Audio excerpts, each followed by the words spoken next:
sexta-feira, terça-feira abençoada de chuva, aqui no Sapé, na Paraíba. Olha, é muito inverno, é muito inverno. É isso aí, pegou o inverno, não sei, ó. Vai dar 10 e pouco, 10 e meia da manhã.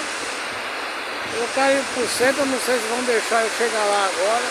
Eu só vou passar uma hora aqui, esperando que a chuva passe. É bênção de Deus. Obrigado, Senhor. Chuva, chuva, chuva para o campo ficar verde, encher os barreiros e a gente não morrer de sede.